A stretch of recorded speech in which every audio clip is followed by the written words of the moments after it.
Assalamualaikum students, this is Mohammad Hassan Chauhan and today we are going to continue our lecture number 4 and part 2.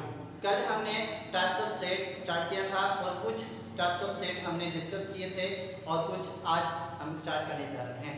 तो आज जो हमारे पास types of set है that is null set और empty set. Null set और empty set क्या होता है? A set has order is 0, वो सेट जिसका ऑर्डर क्या हो, 0 हो। ऑर्डर का मतलब क्या, कल मैंने बताया था, मतलब कल वाली वीडियो में मैंने बताया था आपको ऑर्डर का मतलब नंबर ऑफ एलिमेंट्स। ऐसा सेट जिसमें नंबर ऑफ एलिमेंट्स क्या हो, 0 होते हैं, ठीक है। और यहाँ पर हम ऐसे कह सकते हैं a set with no elements, ऐसा सेट जिसमें एलिमेंट मौजूद ना हो, तो ऐसे सेट को हम क्या बोलते हैं, नल सेट और एम्प्टी सेट। अच्छा, इसका एम्प्टी सेट, अच्छा डिनोटेड बाय 5, इस साइन को हम बोलते हैं 5, ठीक है जी। अच्छा, अब यहाँ पे सवाल ये पैदा होता है कि सर आप यहाँ पे हमें पढ़ा रहे हैं टाइप्स ऑफ सेट और टाइप्स ऑफ सेट में आप पढ़ा रहे हैं नल सेट और एम्प्टी सेट और इसकी डेफिनेशन आप कह रहे हैं कि ऐसा सेट जिसमें कोई भी एलिमेंट मौजूद ना हो। तो आपने स्टार्टिंग में जब हमें सेट की डेफिनेशन बताई थी उसमें क्या है कि सेट वेल डिफाइंड होना चाहिए, सेट में कलेक्शन होना चाहिए, सेट में ऑब्जेक्ट और एलिमेंट का होना बहुत ही लाजमी है। तो यहाँ पर अगर हम देखें कॉन्सेप्शनली डेफिनेशन को देखें तो यहाँ पर तो कोई वेल डेफिनेशन नहीं आ रही, कोई इस ऑब्जेक्ट नहीं आ रहा, तो फिर ये सेट कैसे हो सकता है, ठीक है।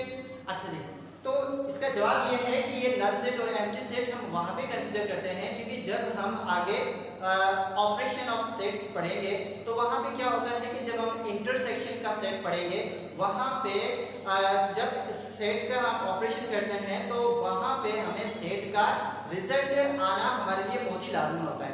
कभी कभार क्या होता है कि सेट जो है एम्प्टी होता है, तो ये इंटरसेक्शन और डिफरेंस ऑफ सेट में ये केस आता है, तो इसीलिए हम नल सेट और एम्प्टी सेट को कंसीडर करते हैं एज अ सेट, ठीक है जी। मजीद इसकी जो एक्सप्लेनेशन होगी वो हम आगे जब टाइप्स ऑफ सेट पढ़ेंगे तो उसमें आ जाएगा। अच्छा, अब सवाल ये पैदा होता है कि सर ऐसे सेट को हम लिखेंगे कैसे, तो चले हम लिखते हैं कि किस तरह से हम नल सेट और एम्प्टी सेट को डिफाइन करते हैं। तो सबसे पहले डिस्क्रिप्टिव मेथड में देख लेते हैं।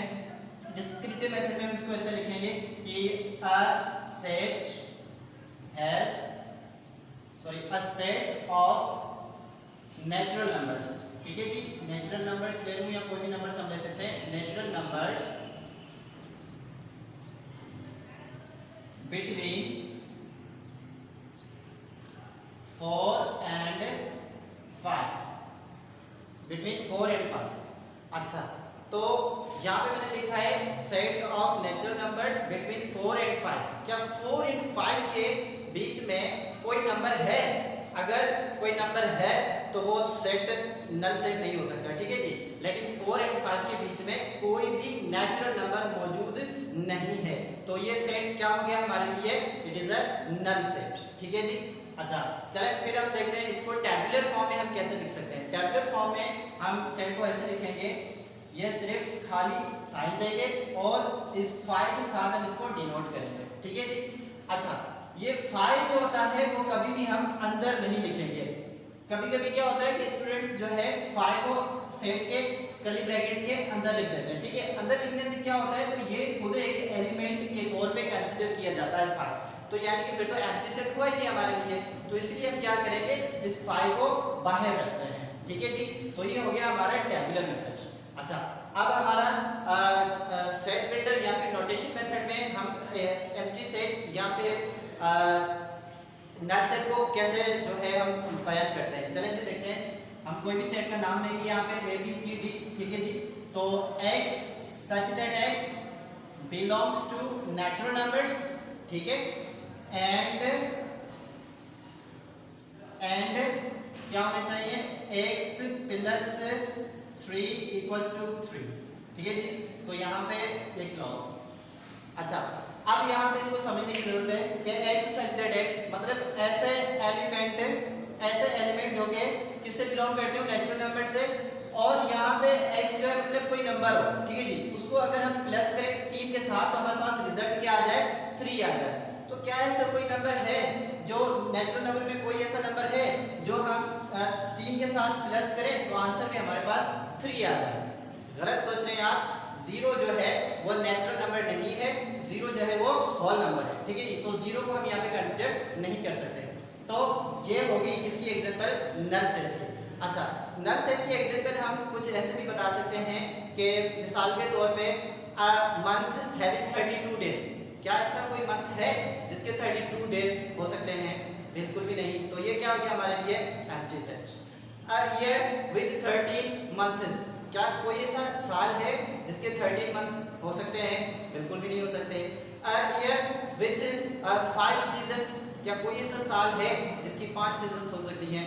नहीं हो सकती। तो ऐसे सेट्स को हम क्या बोलते हैं, नल सेट और एम्प्टी सेट। अब हम आगे बढ़ेंगे सबसेट और उसकी टाइप्स की तरफ। नेक्स्ट हमारा टाइप है सबसेट। सबसेट हम किसे कहते हैं, पहले डेफिनेशन को समझते हैं फिर आगे बढ़ते हैं। Set A is a subset of set B. मतलब सेट ए को सेट बी का सबसेट कहा जाता है। मतलब सेट है if every element of set A is in set B, ठीक है। मतलब set A is a subset of set B, set A को B का सबसेट तब कहा जाएगा जबकि सेट A का हर एक एलिमेंट सेट B में मौजूद होगा। यानी कि सेट A के जो भी एलिमेंट्स हैं वो सेट B में मौजूद होना बहुत ही लाजमन है। अगर सेट A के सारे के सारे एलिमेंट्स सेट B में मौजूद हैं तो A जो होगा वो सेट B का सबसेट कहलाएगा, ठीक है जी। अच्छा, सेट इसको डिनोट कैसे करते हैं हम, डिनोटेड बाय, शो करते हैं A सबसेट B, ठीक है जी। अच्छा, A सबसेट B, इसको हम जो है, सॉरी यहाँ पे लाइन होती है, A सबसेट B हम ऐसे शो करते हैं। Let's see the examples. Example number 1, A set हमें मिला हुआ है 1 2 3 और B सेट हमें गिवन है 1 2 3 4। चले चेक करें कि क्या सेट A के सारे एलिमेंट्स सेट B में मौजूद है या नहीं है। ये देखें, यहाँ पर 1 है, यहाँ पर भी 1 है, यहाँ पर 2 है, यहाँ पर भी 2 है, यहाँ पर 3 है, यहाँ पर भी 3 है। सेट A के सब एलिमेंट सेट B में मौजूद हैं, सारे एलिमेंट्स सेट B में मौजूद हैं। इसका क्या मतलब हुआ कि A जो है वो सेट B का सबसेट है। तो हम कैसे शो करेंगे इसको, A is a subset of set D, ठीक है जी। अच्छा, चले अब देखते हैं क्या B के सारे एलिमेंट्स जो है A में मौजूद हैं या नहीं है। तो देखें, 1 मौजूद है, B 2 यहाँ पे मौजूद है, 3 मौजूद है, 4 जो है A में मौजूद नहीं है। तो क्या B जो है वो A का सबसेट है? नहीं, बिल्कुल भी नहीं है, क्योंकि डेफिनेशन के मुताबिक जो एलिमेंट सेट A में होने चाहिए वो ही सेट B में होना लाजमन है। अगर हमें B को सेट A का सबसेट बनाना है तो B के सारे एलिमेंट्स A में मौजूद होना लाजमन है, ठीक है जी। तो let's see the next example. मिसाल के तौर पे हमारे पास example number 2, set A B C and set B is A B C। अच्छा, अब यहाँ पे हम देखेंगे कि सेट A के एलिमेंट्स B में मौजूद हैं या नहीं है। यहाँ पे देखें A B C और यहाँ पर भी A B C मौजूद हैं। क्या सेट B के सारे एलिमेंट्स A में मौजूद हैं? तो यहाँ पर आप देखें A B C, set A के सारे एलिमेंट्स B में मौजूद हैं और B के सारे एलिमेंट्स A में मौजूद हैं। तो यहाँ पे हम कह सकते हैं कि A जो है वो B का क्या है, सबसेट है, और एंड B जो है वो A का ए का सबसेट है। ठीक है जी, तो यहाँ पे हम क्या कंडीशन याद कर रहे हैं कि ए जो है वो बी का सबसेट है और बी जो है वो ए का सबसेट है। ठीक है, मजीद एग्जांपल्स देखते हैं यहाँ पे कि for example I have A E I O and B set हमारे पास है ए ई आई ओ यू।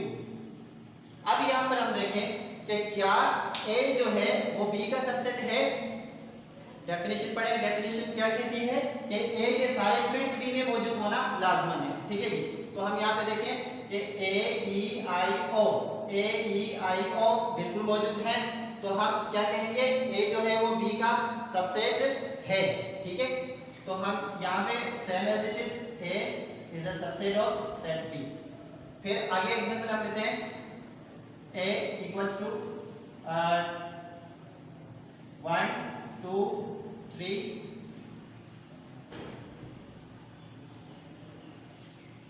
4 और बी सेट हम लेते हैं यहाँ पे 1 2 3 4 4। ठीक है, अच्छा क्या अब ए जो है वो बी का सबसेट है? देखें 1 2 3 4 1 2 3 4, तो ये दोनों क्या है, ए जो है वो बी का सबसेट है और बी जो है वो ए का सबसेट है। तो मतलब इक्वल सेट हो रहा है, तो दोनों जो ए जो है वो बी का सबसेट है और and B is a subset of A. ठीक है जी, तो ये यहाँ पे। अच्छा, अब नेक्स्ट मिसाल के तौर पे मेरे पास सेट है that is A equals to 1 2 3 और बी मेरे पास सेट है 1 एंड 2। अब क्या ए जो है वो बी का सबसेट है? 1 2 3 1 2 नहीं, ए जो है वो बी का सबसेट नहीं है क्योंकि ए के सारे एलिमेंट बी में मौजूद नहीं है। तो यहाँ पे हम क्या लिखेंगे, A is not a subset of B. अच्छा चले, अब देखिए क्या बी जो है वो ए का सबसेट है? तो यहाँ पे क्या 1 2 1 2 बी के सारे एलिमेंट ए में मौजूद हैं, तो B is a subset of A. ठीक है, तो but B is a subset of set A. I think clear हो चुका होगा कि जब सारे एलिमेंट्स ए के बी में मौजूद होंगे तो बी जो होगा ए का सबसेट, अगर ए के सारे एलिमेंट्स बी में मौजूद होंगे तो ए जो होगा वो बी का सबसेट कहलाएगा। अच्छा, लास्ट एग्जांपल अगर यहाँ पे मिसाल के तौर पे मेरे पास सेट ए जो है, सेट ए जो है वो मेरे पास है एम्प्टी सेट और सेट बी जो है वो मेरे पास है 1 2। अच्छा, क्या ये ए जो है वो बी का सबसेट है या नहीं है? जी हाँ, ए बी का सबसेट है। कैसे? A is a subset of B, क्योंकि यहाँ पे देखें 1 2 है, पहले 2 को निकालें, क्या बचेगा यहाँ पे? सिर्फ 1 बचेगा। 1 को निकालें तो फिर क्या बचेगा? खाली सेट बचेगा। ठीक है जी, तो यहाँ पे भी खाली सेट, यहाँ पे भी खाली सेट, तो खाली सेट एम्प्टी सेट, यानी कि एम्प्टी सेट जो है वो हर सेट का क्या होता है? सबसेट होता है। एमसीक्यूज में ये क्वेश्चन पूछा भी जाता है ज्यादातर कि एम्प्टी सेट या null set is considered as the dash set of all the sets, तो वहां पे क्या आंसर आएगा? Subset of all the sets. ठीक है जी, एम्प्टी सेट को हर एक सेट का जो है सबसेट कंसीडर किया जाता है। ये रहा हमारा सबसेट, और अब हम पढ़ेंगे सबसेट के टाइप्स। सबसेट के दो टाइप्स होते हैं, दैट इज प्रॉपर सबसेट और इम्प्रॉपर सबसेट। प्रॉपर सबसेट क्या होता है कि set A is a subset of set B is a, sorry यहाँ पे आएगा इज अ प्रॉपर सबसेट, तो यहाँ पे आप लिख लीजिएगा proper subset of set B if every element of set A is in set B. अच्छा, ये जो डेफिनेशन है वो एज इट इज जो है सबसेट दी है, यहाँ पे सिर्फ प्रॉपर का नाम आ रहा है। ठीक है जी। अच्छा, but A does not equals to B. ठीक है। अब ये कैसे, मतलब जब एज होगा, अच्छा अब टाइप्स पता करने के लिए सबसे पहले ये देखना लाजमन है कि जो सेट हैं वो सबसेट है कि नहीं। अगर सबसेट है तो उसके बाद हम डिसाइड करेंगे कि ये प्रॉपर सबसेट है या फिर इम्प्रॉपर सबसेट है, ठीक है। तो लेट स्टार्ट डिस्कसिंग कि अब मिसाल के तौर पे डिनोटेड बाय इस तरह से डिनोट करते हैं, सबसेट की तरह डिनोट करते हैं, लेकिन नीचे वाली लाइन जो है वो खत्म कर देते हैं, ठीक है। अच्छा अब यहाँ पे एग्जांपल नंबर 1 में हम देखेंगे, मिसाल के तौर पे I have A, set A is A B C D and set B is A B C D E, ठीक है। आप देखें सबसे पहले तो हम चेक करेंगे क्या ए बी का सबसेट है या नहीं, उसके बाद डिसाइड करेंगे कि ये प्रॉपर है या इम्प्रॉपर है, ठीक है। तो A B C D, A B C D, A के सारे एलिमेंट्स बी में मौजूद हैं, जी हाँ बिल्कुल मौजूद हैं, ये जो है सबसेट तो बन गया। अब बताना है कि प्रॉपर सबसेट कैसे होगा। प्रॉपर सबसेट कैसे होगा कि ए जो है वो बी के बराबर नहीं होगा, मतलब जितने एलिमेंट्स ए में होंगे उतने एलिमेंट्स बी में मौजूद नहीं होंगे, ठीक है। तो यहाँ पे देखें ए बी सी डी, यहाँ पे ए बी सी डी ई, एक एलिमेंट ज्यादा है, तो बी में एक एलिमेंट ज्यादा है, तो हम क्या बोलेंगे, A is a proper subset of set B. तो यहाँ पे साइन क्या आएगी, A is a proper subset of set B, ठीक है जी। तो let's see the next example, a equals to I have 1 2 3 4 and b is 1 2 3 4 and 5, ठीक है। अब यहाँ पे देखें 1 2 3 4 1 2 3 4 5, सबसेट ए सबसेट है बी का, जी हाँ बिल्कुल ए जो है वो बी का सबसेट है।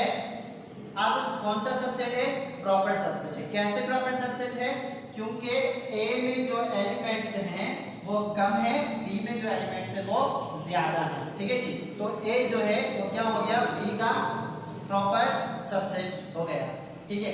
अच्छा अब देखिए मिसाल के तौर पे अगर मेरे पास इस तरह से एलिमेंट्स आ जाए, a is equals to A E I O U और B सेट हमारे पास है ए ई आई, ठीक है।